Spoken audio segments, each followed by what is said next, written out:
සමත් වෙතොත් පුත නුඹ වේ. ආයුබෝවන්. සුබ සන්ධ්‍යාවක්. අදට ශ්‍රී ලංකාව විදෙස් ආධිපත්‍යයෙන් නිදහස ලබාගෙන වසර 73ක් ගත වෙලා තිබෙනවා. පෙබරවාරි 4 වෙනිදා කිව්වහම ශ්‍රී ලංකාවාසී අපි හැමෝටම ශ්‍රී ලංකාව නිදහස ලබාගෙන කොච්චර කාලයක් ගත වෙලාද කියලා හැම වසරකම මතක් වෙන කාලයක්. නේද ලක්මිනයි? Yes, Gagana. Indeed, it is a very special day for us. So, we have a full of hour to discuss the importance of today. So, welcome back again to Thursday Children's Program. නිදහස ලබාගෙන අපි මේ ගෙවන වසර 73 පුරාවටම අපි ලබාගත් දේවල් අපි ලබාගත් ජයග්‍රහණ නිදහස ලබාගද්දී අපිට ලබා ගන්න උණු මුහුණ දෙන්න උණු බාධක වගේ දේවල් අද ගොඩක් මේ පුරා හෝරාව තුල අපි කතා කරන්න සූදානම්. ඉතින් අද අපි එකතු වෙන්නේ කැන්ඩි සිටි සෙන්ටර් පරිශ්‍රයේත් වෙන අපේ විකාශන මැදිරියේ ඉඳන්.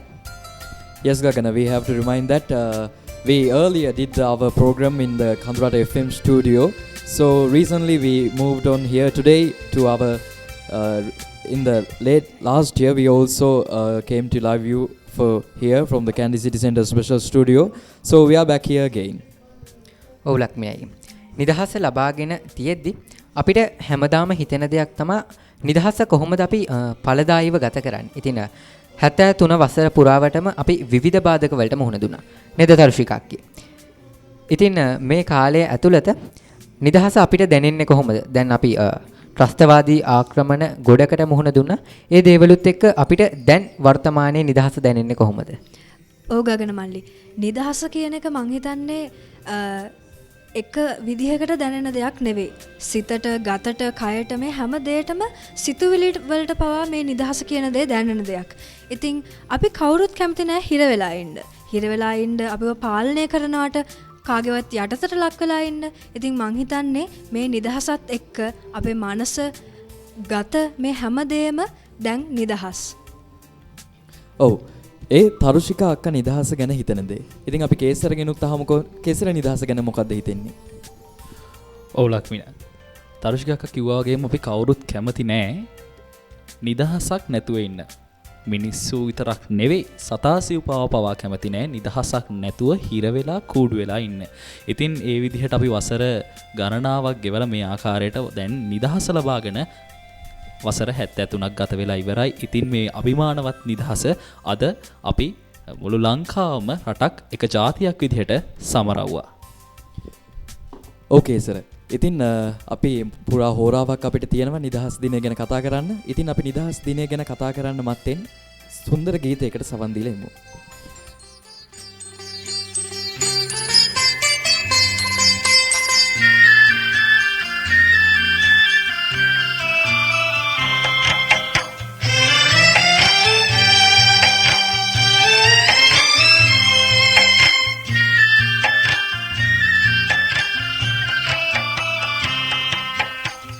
වැසියන් කෙරෙහි නැමි අරහත් මහ මිහිඳු හිමි පෙව්වේ උතුම් සදහම්මි පුත නුඹටත් පුවමි එමි ජාතිය රන් විමනක් වේ ආගම මිනි පහනක් වේ එය රැක ගන්නට මෙලොවේ සමත් වෙතොත් පුත නුඹ වේ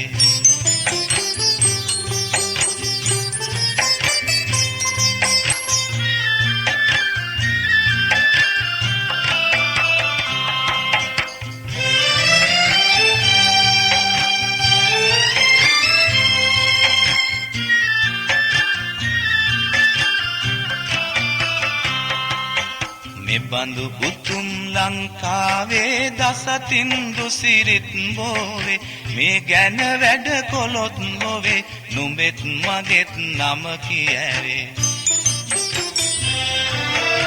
ඉතු කොට කළ යුතුයකම් ලැබුණත් ලෝකෙන් ගැරහුම් ඉවසන්නට පුළුවන් නම් නුඹයි මගේ පුතා උතුම්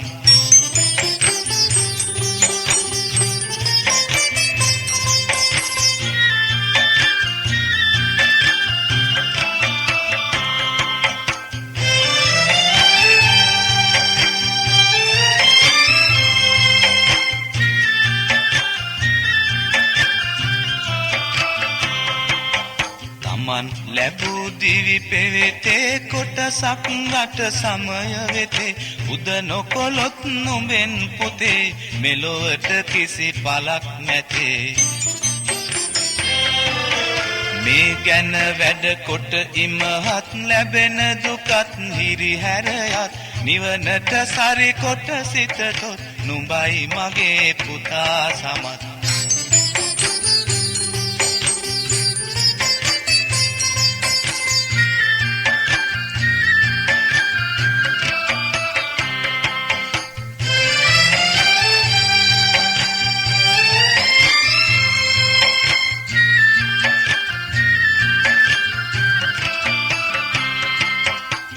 කාටත් හිමි පොදු දේ නම් නැති බැරි හිඟ අවහිරකම් මේ දේ මැඩගෙන දස්කම් පෑම තමයි සුරු විරුකම් උස්තැන් දැක හැකිලෙන්නේ මිටි තැන් දැක පුප්පන්නේ නිවටුන් බව සිතමින්නේ මගේ පුතා ලොකු වෙන්නේ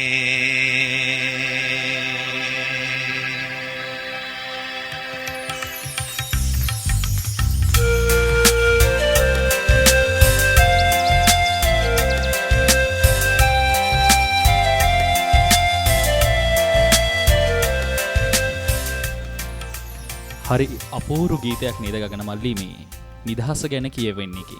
නිදහස මහ මුහුදක් වේ. කියන්නේ අපිට කොච්චරනම් නිදහස වැදගත්ද කොච්චරනම් අපිට නිදහස අවශ්‍යද කියන එක අපිට ඒ අපූරු ගීතෙන් පැහැදිලි වෙනවා. ගගන මල්ලි මොකද හිතෙන්නේ? අපි දැන් අද දිනේ පුරාමටම නිදහස ගැන කතා කරන්න බලාපොරොත්තු වෙන නිසා නැවතත් අහන්නවෙන් ඔබට මොකද නිදහස ගැන හිතෙන්නේ? ඔව් අය නිදහස කියන දේ අපි සාමකාමීව සමරන්න ඕන දෙයක්. ඉතින් නිදහස සාමකාමීව සමරද්දී අපි ඒක විවිධ විදිහට සමරනවා. ඉතින් ඒක අපි මේ දවස්වල නම් සෞඛ්‍යවත්ව තමා සමරන්නත් ඕන. ඔව් අනිවාර්යෙන්ම මල්ලි. මේවර නිදහස් දිනේ පාඨය උනේත් සෞභාග්‍යමත් හෙටක් ඉසුරුමත් හෙට දිනක් සෞභාග්‍යමත් මව්බිමක් කියන තේමා පාඨය. ඉතින් ඒත් එක්කම අද අපි දැක්කා නිදහස් දින සැමරුම් උත්සවය ඉතාමත් සෞඛ්‍යමත් ආකාරයට ඉතාමත් හොඳින් පැවැත්වුණා. ඉතින් ලක්මින මේ නිදහස් දිනය ඔබට කොහොමද දැනුනේ? කොහොමද ඒ අභිමානය ඔබේ හිතට දැනුනේ? ඕකේ සර්. ඉතින් පෙර වසරවල නිදහස් දින තරම් ඉතාමත් වර්ණවත් නිදහස් දිනයක් අපිට මේ පාර බලා ගන්න බැරි වුණත් කෙසේ හෝ කොහොම හරි සෞඛ්‍ය ආරක්ෂිත නීති රීති අනුගමනය කරමින් ඉතාමත් වර්ණවත් නිදහස් දින සැමරීම උත්සවයක් අපිට බලා ගන්නට පුළුවන් වුණා. සාමාන්‍යයෙන් වෙනදාට මහනුවර දිස්ත්‍රික්කෙත් ඉතාමත් උත්කර්ෂවත් අයුරින් සමරනවා නිදහස් දිනය. ඉතින් මේ COVID-19 වෛරසය නිසා මෙවර එම ඒ ආකාරයෙන් උත්කර්ෂවත් ආකාරයෙන් අපිට නිදහස් දිනය සමරන්නට හැකිවන්නේ නැහැ. නමුත් KCC පරිශ්‍රයේදී මේ අවස්ථාවේදී නිදහස් සමරන ආකාරය අපිට දක ගන්නට පුළුවන්. ඔව් ලක්මින. අපි ඉන්නේ කන්ද උඩරට සෙන්කඩගල රාජධානිය. ඉතින් නිදහස කියන එක අපිට මං හිතන්නේ වැඩිපුර දැනෙනවා. මොකද අපේ මුතුන් මිත්තන් අපේ ඥාතීන් තමා ඒ නිදහස ලබා ගන්නට අවශ්‍ය අරගල කරලා නිදහසටන් ව්‍යාප්ත කරලා අද මේ තත්ත්වයට ශ්‍රී ලංකාව වසර 73කට මේ නිදහස් සමරන්නට අපිට අවස්ථාව ආරම්භ දුන්නේ. ඉතින් රුක් රෝපණ වැඩසටහන් ආදිය විශේෂයෙන්ම ක්‍රියාත්මක වෙනවා සෞඛ්‍යමත් නිදහස සමරන්නට අවශ්‍ය නිසා. ඉතින් ගගන මල්ලි නිදහස් දිනය ගැන හඳුන්වනවා නම් අපි ඒක කොහොමද කරන්න ඕනේ? ඔව් අයියේ. ජාතික දිනය නිදහස් දිනය ලෙසද හැඳින්වෙනවා. 1948 දී බ්‍රිතාන්‍ය පාලනයෙන් රටෙහි දේශපාලන ස්වාධීනත්වයේ සැමරීම සඳහා වාර්ෂිකව පෙබරවාරි 4 වන දින සබරනු ලබන ශ්‍රී ලංකා නිදහස් දිනය ජාතික නිවාඩු දිනයක් ලෙසත් නම් කරලා තියෙනවා. ඒ රට පුරා සමරනු ලබන්නේ දජ එසවීමේ එමෙන්ම උත්සව නැටුම් පෙළපාලි සහ ප්‍රසංග යොදා ගනිමින්. සාමාන්‍යයෙන් ප්‍රධාන උත්සවයේ පැවැත්වෙන්නේ කොළඹ වන අතර එහිදී ජනාධිපතිවරයා ජාතික දජය ඔසවා ජාතික වශයෙන් කතාවක්ද පවත්වනවා. ශ්‍රී ලංකා ඉතිහාසයේ බොහෝ ජාතික අරගල සිදු වී තිබෙනවා. නිදහස් දිනේදී මේ සියල්ල සිහිපත් කරනු ලබනවා. එහෙත් බ්‍රිතාන්‍යයන්ට එරෙහි නිදහස් ව්‍යාපාරයේ විශේෂයෙන් සිහිපත් වෙනවා. ජනාධිපතිවරයාගේ කතාවේදී ඔහු පසුගිය වසර තුල රජයේ ජයග්‍රහණ ඉස්මතු කර දක්වන අතරම වැදගත් කරුණුද මතක් කරනවා. ජනාධිපතිවරයා ශ්‍රී ලංකාවේ ජාතික වීරයන්ට උපහාර පුදන අතර ඔවුන්ගේ මතකයන් මිනිත්තු 2ක නිශ්ශබ්දතාවයක් යොදාගෙන නිරීක්ෂණය කරනවා. එමෙන්ම මෑත වසරවලදී එය යුද නාවික ගුවන් පොලිසිය සහ සිවිල් ආරක්ෂක බලකායේ බලය පෙන්눔 කරන අතර එය ත්‍රස්තවාදී ආක්‍රමණ වළක්වා ගැනීම සඳහා ලබා දුන් දායකත්වය වෙනුවෙන් ඔවුන් වෙනුවෙන්ද මෙම විනාඩි 2 තුල නිශ්ශබ්දතාවය පවත්වනවා. එමෙන්ම නාවික හමුදාව, ගුවන් හමුදාව මෙන්ම යුද හමුදාව දක්වන ලද සහයෝගය නිසාම ඔවුන්ගේ කැපවීම, නිර්භීතකම, ජාතික සමගිය සහ අදිෂ්ඨානය ජනතාවගේ මනසෙහි සිහිපත් කිරීමටත් මෙම නිදහස් දිනය සමරනු ලබනවා. ජාතික සමගිය සහ සංස්කෘතිය විදහා දක්වන ගායන හා ප්‍රසංගද වෙනවා. රට, ජනතාව සහ ත්‍රිවිධ හමුදාවන්ට සාමය හා සමෘද්ධිය ප්‍රාර්ථනා කරමින් රට පුරා බොහෝ පූජනීය ස්ථානවල ආගමික වතාවත් පවත්වනු ලබනවා. නිර්භීතකම, විශ්වාසය, කැපවීම, ජාතික සමගිය, දේශ ප්‍රේමය, ජාතික වාදය, සාමය, ජාතික වගකීම සහ ජාතික ඉතිහාසය පිළිබඳ දැනුවත්භාවය වැනි අදහස් ජනතාවගේ සිත් තුළ ප්‍රවර්ධනය කිරීමටද ජාතික මාධ්‍ය මේ කාලය තුලදී උත්සාහ දරනවා. Gaganamalli.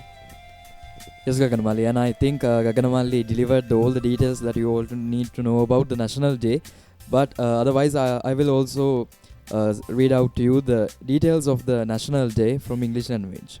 National Day, also known as Independence Day, is a Sri Lankan national holiday celebrated annually on 4th of February to commemorate the country's political independence from British rule in 1948. It is celebrated all over the country through a flag hoisting ceremony, dances, parades and performances. Usually the main celebration takes place in Colombo, where the president raises the national flag and delivers a national televised speech. Many national struggles were made in the history of Sri Lanka, and on the Independence Day all of these are remembered and celebrated. But in the independence movement against the British is especially recalled. In the president's speech, he highlights the achievements of the government during the past year, raises important issues and gives a call for the further development. The president also pays tribute to the national heroes of Sri Lanka, observes 2 minutes of silence in their memory, challenges and vows to eradicate separatism. A greater military parade is also made. In recent years, it showcases the power of the Army, Navy, Air Force, Police and the Civil Defence Forces, and the commitment, bravery, national unity and determination to achieve peace is recollected in the minds of people. Also thanking the people who fought and laid down their lives for the country. And we all saw this today in our the 73rd independence celebration today. ඔව්ලක්මින.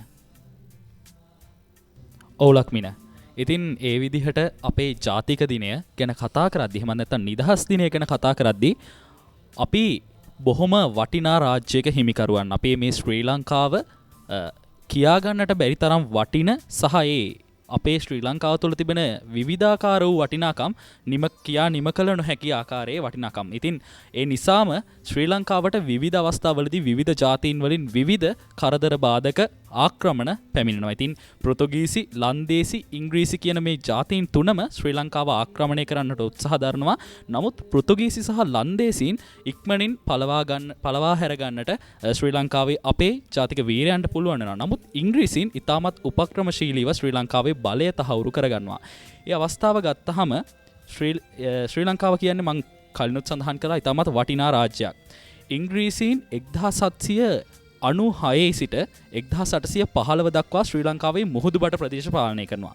ඉන් පසුව 1815 දී මුළු ශ්‍රී ලංකාවම ඒ කියන්නේ උඩරට රාජ්‍යයත් සමගම ඔවුන්ගේ පාලනයට නතු කරගන්නවා. ඉතින් මේ ශ්‍රී ලංකාවට ඔවුන් අවධානය යොමු කරන්න හේතු වුණු කරුණු කිහිපයක් තිබෙනවා ලක්මින. ශ්‍රී ලංකාවේ පිහිටීමේ වැදගත්කම ඔවුන්ට අති විශිෂ්ට ආකාරයට උපකාරී වෙනවා මේ ශ්‍රී ලංකාවට අවධානය යොමු කරන්නට. ඉන්දියන් සාගරයේ නාවික ආධිපත්‍ය තහවුරු කරගන්නට මේ ශ්‍රී ලංකාවේ පිහිටීම ඔවුන්ට වැදගත් වෙනවා. ඒ වගේම ත්‍රිකුණාමල වරායේ වැදගත්කමත් ඔවුන්ට වැදගත් වෙනවා. මොකද ස්වභාවික වරායක් සහ අතිශය ස්වභාවික ආපදා වලින් ආරක්ෂිත වරායක් නිසා ඔවුන්ට යුදමය කටයුතු වලදී ඉතා වැදගත් වෙන වරායක් ලෙස ඔවුන් ත්‍රිකුණාමල වරාය හඳුනා ගන්නවා. ඉතින් වෙළඳ අතිනොත් විවිධ ආකාරයේ උසස් කුළුබඩු ශ්‍රී ලංකාව තුළ නිපද වෙනවා. ඒ වගේම මුතු මැණික්, රත්රන්, ඇතුන් ආදී සතුන් මේ ශ්‍රී ලංකාව තුළ සිටින නිසා ඔවුන් මේ ශ්‍රී ලංකාව යටත් විජිතයක් කරා ගෙන යන්නට උපරිම උත්සාහය දරනවා.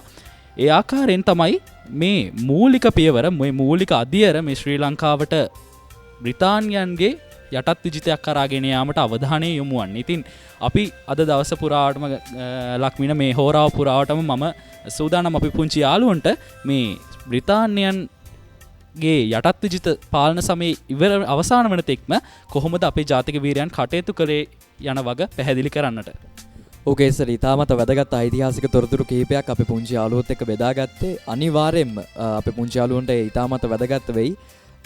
ඒ විතර නෙවෙයි, ඉතින් පුරා හෝරාවක් පුරාවටම කේසර ලෑස්තිලා ඉන්නවා මේ වගේ ඓතිහාසික තොරතුරු අපේ පුංචි යාළුවොත් එක්ක බෙදා ගන්න. ඉතින් අපි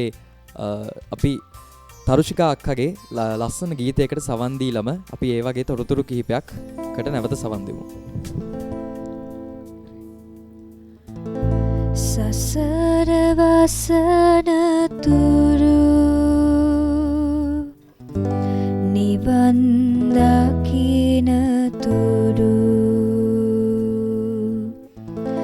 පිංකෙත හෙළරන් දෙරනේ යලි උපදින්නට හේතු වාසනා වේවා හේතු වාසනා සසර වසන තුරු නිවන් දකින තුරු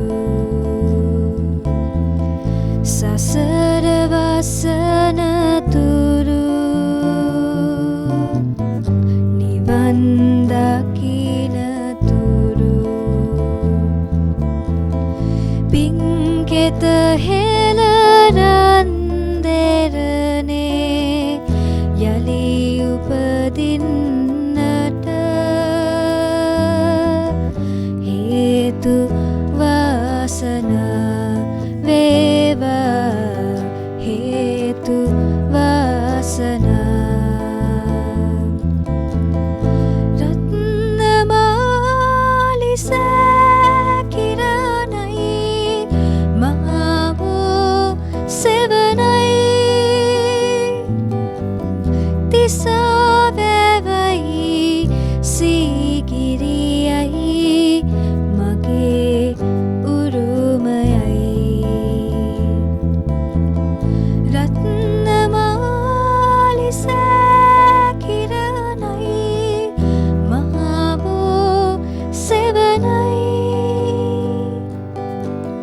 තිසාවැවයි සීගිරියයි මගේ උරුමයයි සසර වසන තුරු නිවන් දකින තුරු සසර වසන තුරු නිවන් දකින තුරු පිංකෙත හෙළරන් දෙරනේ යලි උපදින්නට හේතු වාසනා වේවා හේතු වාසනා හේතු වාසනා වේවා හේතු වාසනා.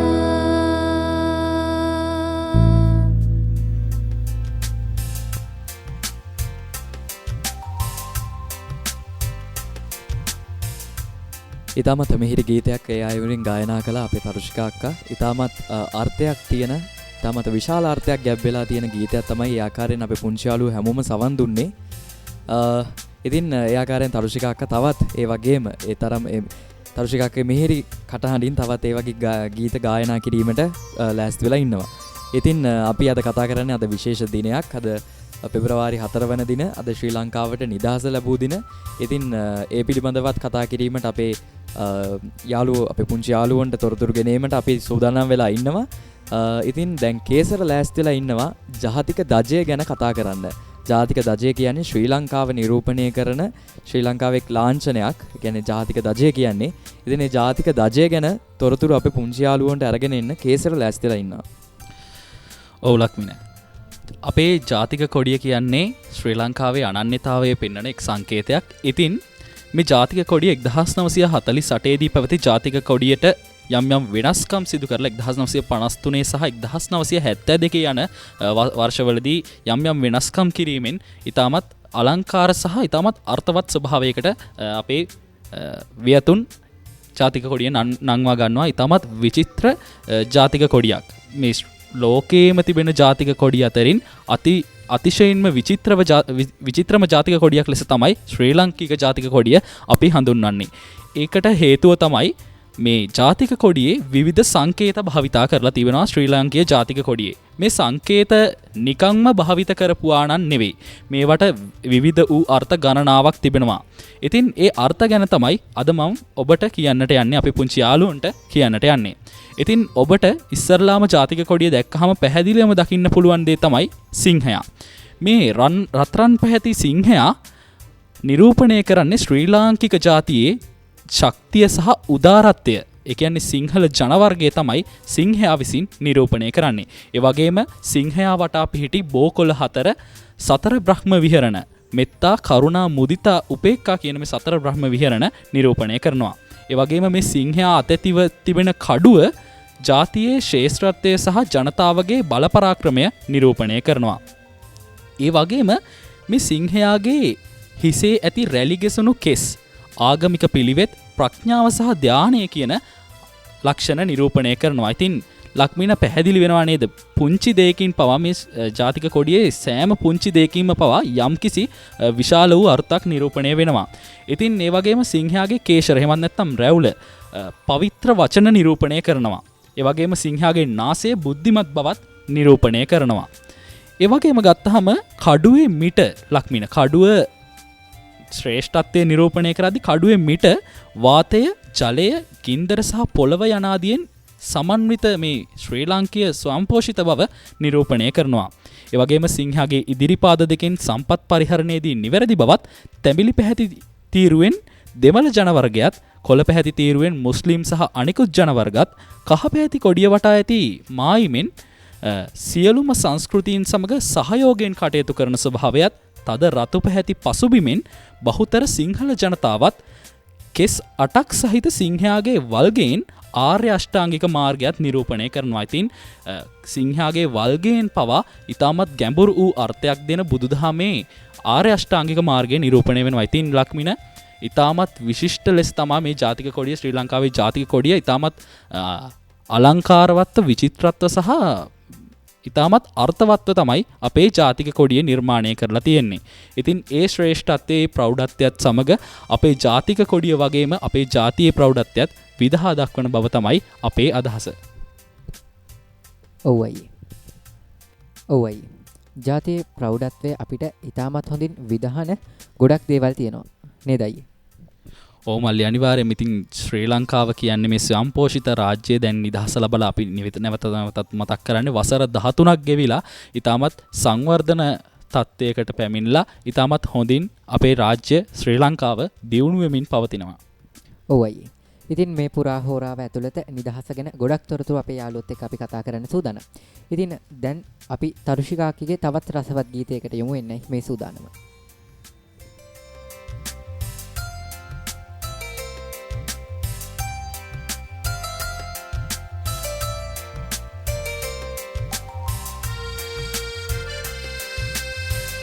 ඉතින් අද අපි මේ විදිහට අපේ යාළුවොත් එක්ක එකතු වෙන්නේ කැන්ඩි සිටි සෙන්ටර් පරිසරයේ තිබෙන අපේ විකාශන මැදිරියේ ඉඳන්. සර්ෂිකක්ගේ අපි රසවත් ගීතය රස විඳලා මිමු.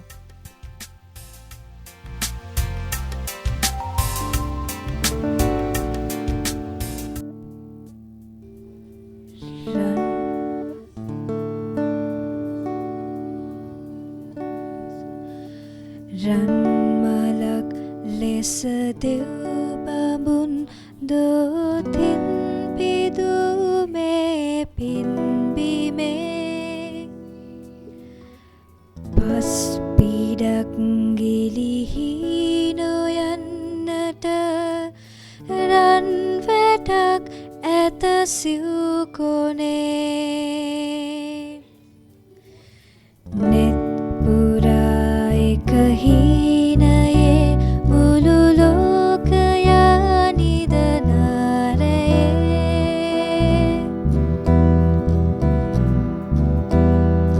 දේශයේ මුල දේවතා එළිර පුරා දැල්වී තියේ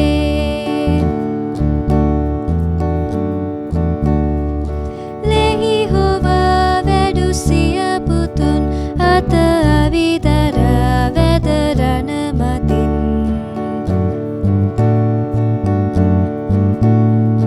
පැවිකුම් මැද දෑබැතින් හිස අත් මුදුන් දෙති පියවරුන්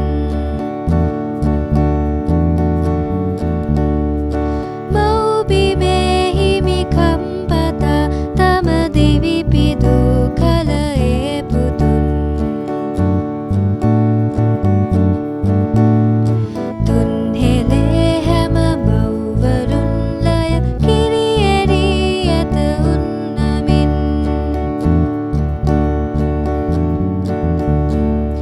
මව් කුසින් නොව මිහි කුසින් සිරිලක උපන් විරු දරුවනේ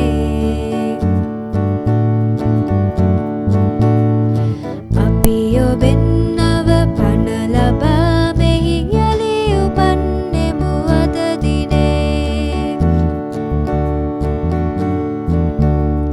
නෑසියන් සොයුරන් ඔබේ අද දූ පුතුන් හැම මේ බිමේ හදවතින් අප යුද බිමේ ඔබ තනි කලේ නැත කිසි දිනේ හදවතින් අප යුද බිමේ ඔබ තනි කලේ නැත කිසි දිනේ හදවතින් අප යුද බිමේ ඔබ තනි කලේ නැත කිසි දිනේ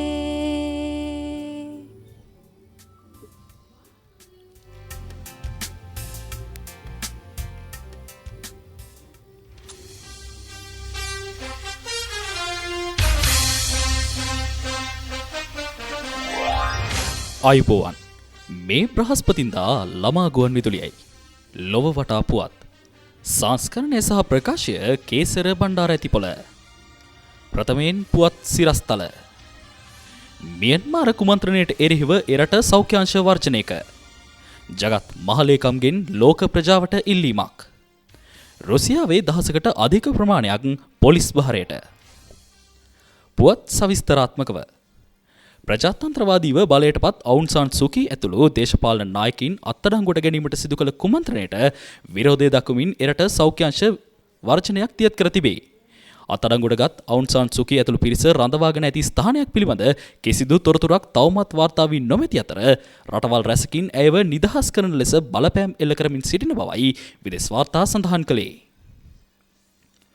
මියන්මාරයේ සිදු වූ හමුදා කුමන්ත්‍රණය පරාජය කිරීමට ඉඩහරින්නයි එක්සත් ජාතීන්ගේ මහලේකම් අන්තෝනියෝ ගුටෙරස් ජාත්‍යන්තර ප්‍රජාවගෙන් ඉල්ලීමක් කර තිබේ. මියන්මාර මැතිවරණ සාධාරණය නොපැවැත්වූ බවට සිදු කරන ප්‍රකාශ පිළිගත නොහැකි බව පෙන්වා දෙන ජගත් මහලේකම්වරයා රටක් පාලනය කළ යුත්තේ මෙම ආකාරයට නොවන බව කුමන්ත්‍රණකරුවන් දැනගත යුතු බවද කියා සිටියා. සිරගත කර සිටින විපක්ෂ නායක ඇලෙක්සි නවානි නිදහස් කරන ලෙස රුසියාවේ ප්‍රදේශ රැසක විරෝධතා දියත් කර තිබේ. එලෙස එම පෙළපාලිවලට එක් වූ දහසකට අධික ප්‍රමාණයක් එරට පොලිසිය අත්අඩංගුවටගෙන ඇති බවයි විදේශ වාර්තා සඳහන් කළේ. පුවත් නිම කිරීමට පෙර යලි සිරස්තල මියන්මාර කුමන්ත්‍රණයට එරෙහිව එරට සෞඛ්‍යාංශ වර්ජනයක ජගත් මහලේකම්ගෙන් ලෝක ප්‍රජාවට ඉල්ලීමක් රුසියාවේ දහසකට අධික ප්‍රමාණයක් පොලිස් භාරයට විදේශ පුවත් සමාප්තයි. නැවතත් ලබන සතියේ හමුවෙමු.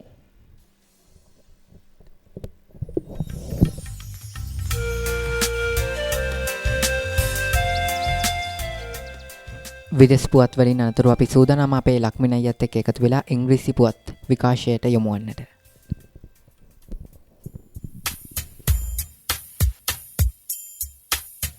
Local news.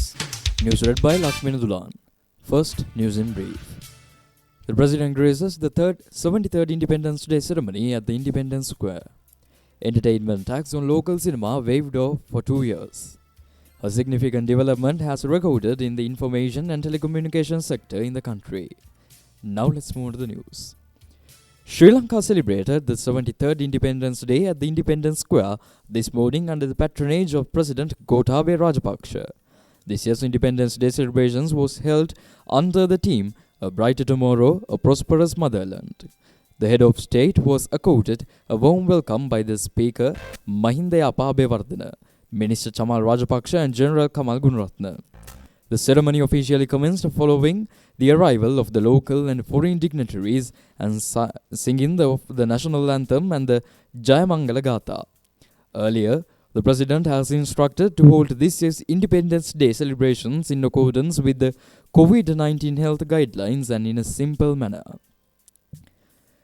President Gotabaya pledged that he will never take decisions that will damage the country and to please those who supported him to seek gains for themselves personally or for their businesses. The President pointed out that no contribution for the development of a nation can be expected from premises and those who do nothing but criticize the work of others.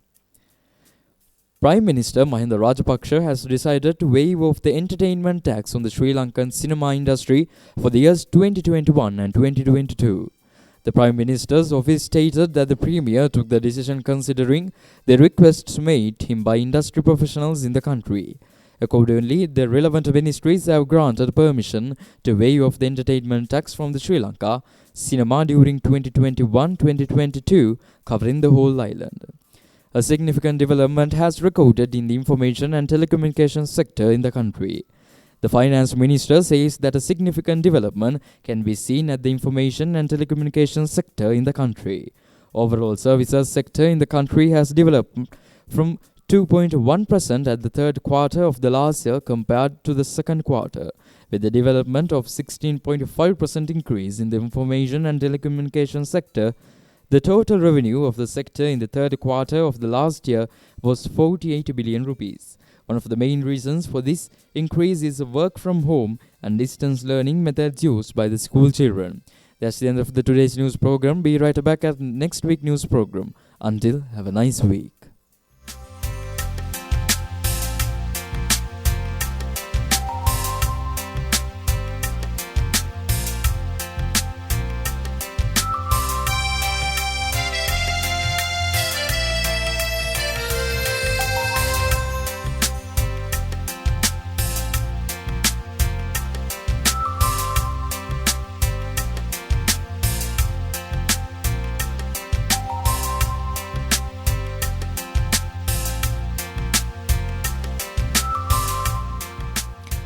නිදහස් දිනය ගැන අපි මේ පුරා හෝරාව තුල කතා කරද්දී අපේ කේසර අයියා විටින් විට අපේ යාළුවන්ට විදේශ ආධිපත්‍යයෙන් අපේ නිදහස ලබාගෙන මේ වෙනකන් ගත්ත දේවල් එක්ක තොරතුරු බිඳක් අපේ යාළුවන්ට එකතු කරා. ඉතින් නැවතත් ඒ සඳහා අවස්ථාව කේසර අයියට. ඔව් මල්ලි. මම කිව්වා අපි බොහොම අමාරුවෙන් සටන් කරලා ලබාගත්තු නිදහසක් තමයි අද මේ 73 වන වසරටත් අපි භුක්ති විඳින්නේ. ඉතින් එහෙම ගත්තාම බ්‍රිතාන්‍යයන් පළමු වරට මුහුදු බඩ ප්‍රදේශ ආක්‍රමණය කරාට පස්සේ 1796 ආක්‍රමණය කරාට පස්සේ 1797 දී කියන්නේ ඊට හරියටම වසරකට පසු කුමන්ත්‍රණයක් දියත් වෙනවා ඉංග්‍රීසීන්ට විරුද්ධව. නමුත් ඉංග්‍රීසීන් ඉතාමත් දක්ෂ ලෙස පාලනය කරලා ද මියුරන් කොමිසම පත් කරනවා ඒ කුමන්ත්‍රණය ඇතිවීමට හේතු සොයන්න. ඉන් පසුව ඉංග්‍රීසීන් නැවතත් උත්සාහ කරනවා මුළු ශ්‍රී ලංකාවේම තම ආධිපත්‍ය පතුරවන්නට. ඊට හේතුවක් වන්නේ මේ උඩරට පැවති ශාස්ත්‍රීයත්වය. ඉතින් 1803 දී ඉංග්‍රීසීන් උඩරට ප්‍රථම වරට ආක්‍රමණය කරනවා. එහිදී ෆෙඩරික් නෝත් ආණ්ඩුකාරවරයා මැක්ඩොවල්ස් යන යටතේ උඩරට ආක්‍රමණය කරන්නට සැලසුම් යොදනවා. නමුත් ශ්‍රී වික්‍රම රාජසිංහ රජතුමාගේ ඒ උපාය කෞශල්‍ය සහ ඒ කාලේ සිටි ජනතාවගේ උපාය කෞශල්‍ය ඒ වගේම ගරිල්ලා සටන් ක්‍රම හේතුවෙන් දැඩි පරාජයකට ලක් වෙලා ඉංග්‍රීසීන් නැවතත් පසුබසිනවා. ඉන්පසුව නැවත වරක් දෙවන වරට 1815 දී ඉංග්‍රීසීන් උඩරට ආක්‍රමණය කරනවා. ඒ වන විට 1803 සිට 1815 දක්වා කාලයේදී රජු සහ ජනතාව අතර ඒ වගේම රජු සහ භික්ෂූන් වහන්සේලා අතර රජු සහ රදළ ප්‍රධානීන් අතර විවිධ වූ මතභේදාත්මක තත්ත්වයන් සහ විවිධ වූ ද්‍රෝහී තත්ත්වයන් දක්නට ලැබෙනවා. ඒ නිසා ඉංග්‍රීසීන්ට ඉතාමත් පහසුවෙන් උඩරට රාජ්‍ය ආක්‍රමණය කර ගැනීමට හැකියාව ලැබෙනවා. මොකද ඇහැලේපොළ නිලමේ ඇහැලේපොළ අධිකාරම්තුමා ඉංග්‍රීසීන් සමග එක් වී සිටි නිසා. ඉතින් මේ ආකාරයට 1815 දී ඔවුන් ශ්‍රී ලංකාව යටත් විජිතයක් විදිහට මුළු ශ්‍රී ලංකා ද්වීපයම ඔවුන්ගේ යටතට ගන්නවා. ඉන්පසු 1815 මාර්තු 2 වෙනි දින මහනුවර මගුල් මඩුවේදී උඩරට ගිවිසුම අත්සම් කිරීම හරහා ඉංග්‍රීසීන් තම ජය තහවුරු කරගන්නවා ශ්‍රී ලංකාව යටත් විජිතයක් කරාගෙන ගොස්. ඉතින් ඒ ආකාරයෙන් තමයි මේ ඉංග්‍රීසීන් උඩරට ආක්‍රමණය කරගන්නේ. ඉතින් ඊට පස්සේ ඉන්පසුව විවිධ අවස්ථාවලදී සටන් දියත් වෙනවා. ඒ පිළිබඳ අපි පසුව කතා කරමු නේද ගගන මල්ලි? ඔව් අයියා අනිවාර්යෙන්ම. ඔව් කේසර ඉතින් මන්ද අපිට තවත් තොරතුරු කේසර ගාව තියෙනවා අපිට ඉදිරිපත් කරන්න මේ ඓතිහාසික තොරතුරු ඓතිහාසයේ පටන් අද වෙනතුරු තොරතුරු තියෙනවා. ඉතින් ඒ තොරතුරු වලට මේ යොමු වීමට මත්තෙන් ඉතින් අපි තවත් ගීතයකට සවන් දෙලෙමු. තරුෂිකා කී ඔබටයි මේ අවස්ථාව. සමාවෙන්න අපි මැදිරියෙන් ගීතයකට සවන් දෙලෙමු.